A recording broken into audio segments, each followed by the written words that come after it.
Hey there, this is Nearpod.com. It's a cool educational tech tool that I've been using in my own classroom lately. You can create interactive lessons where you lead the lesson on the smartboard and students follow along on their own devices. I like websites like this where students don't have to worry about making up a username and password and remembering those. All you have to do is provide them with a code, which they can type in here or here, and then they can join a live lesson. So I've already made my account, but if you want to create one, it's free to do so.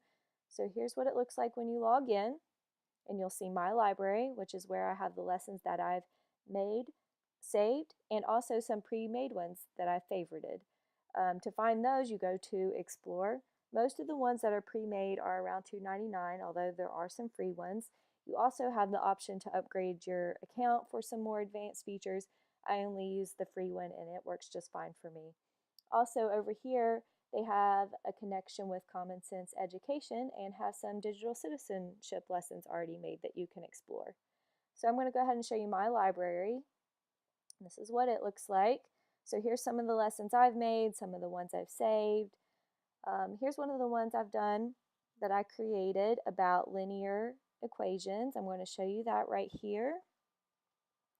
This is the code that you would share with the students for them to type in. And once they start logging in, you'll start seeing their names pop up here. And you can choose whether to show their names on the smartboard or not. It's up to you. So this is the first question. Which one doesn't belong? So there's not really a right or wrong answer on this. The point is to encourage discussion about the vocabulary that goes along with linear equations. So for instance, they could say the top right doesn't belong because it's the only one that passes through the origin. Or they might say the bottom right one doesn't belong because it's the only one with a negative slope. So on their screen, they'll see a text box right here, and they can type those responses in, and then they start showing up on the smartboard. I usually freeze it and wait till I get several in before I start displaying them on the smartboard so they don't just copy down what everyone else has done. And then we have some good discussion about why this person picked that one versus the other one.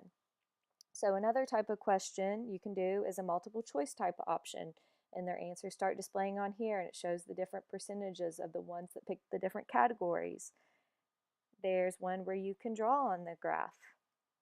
So they could circle the one that doesn't belong, whichever one they choose, and they can change the colors. They can add in text box on there. It's very interactive, and students enjoy doing it and are very engaged. Another option, which this was their most favorite out of all the different interactive options, is this one where they can make Post-its. So I displayed this a little larger on the smartboard because it is kind of small there. So let me just type in a response as an example. So top right doesn't belong because it passes through the origin. And see, it pops up like a little post-it right here. And students love that because they can like each other's posts. They can even insert a picture. And then we discuss them after several has been posted. You can also just do a regular lesson on here, like this one that I created about direct variation. You can add in some I can statements and some notes. Post something you already know, like a formative assessment type of tool. So there's just another example of a way you can use it as well.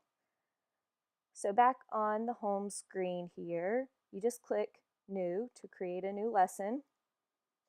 And then this is what will pop up here. You can add a slide.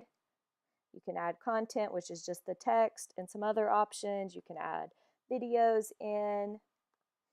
And you can also add the activities, which is my favorite part because it's so interactive and the students can participate without just one person answering every question like it sometimes gets in the classroom when you're just doing a direct lesson. This way everyone feels involved and participating and are very engaged. So I'd really recommend Nearpod.com. I hope you try it out. Thanks for watching.